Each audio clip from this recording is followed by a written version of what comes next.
जैसे ही सरदार खुशी खुशी सोना उठाने लगा, तभी अचानक उसे पता चला कि सारा सोना मिट्टी में बदल चुका है।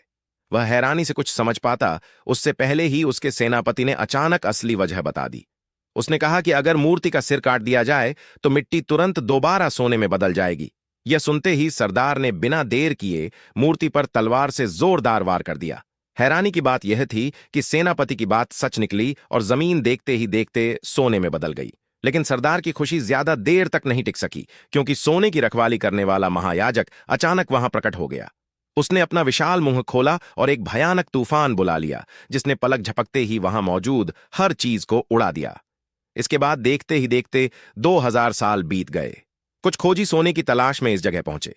गांव वालों के बताए रास्ते पर चलते हुए वे पहाड़ों और जंगलों को पार करके काफी दूर तक गए और आखिरकार उस सोने के पहाड़ की जगह पर पहुंच गए। लेकिन उन्होंने वहां की जमीन का कोना कोना छान मारा, फिर भी उन्हें सोने का एक टुकड़ा तक नहीं मिला। तभी सभी लोग सोच में पड़े थे कि अचानक शांग को पास ही एक प्राचीन कुआं दिखाई दिया। गाइड को लगा कि शायद इस कुएं के अंदर सोने के पहाड़ से जुड़ा कोई सुराग छिपा हो, इसलिए उसने एक गांव वाले को कुएं में उतरकर जांच करने के लिए कहा। काफी तलाश करने के बाद उन्हें सच में उस प्राचीन मूर्ति का सिर मिल गया। जब उन्हें लगा कि सब कुछ बिल्कुल उसी पुरानी कहानी जैसा ही है, तभी अचानक चारों तरफ भयानक धूल भरी आंधी चलने लगी।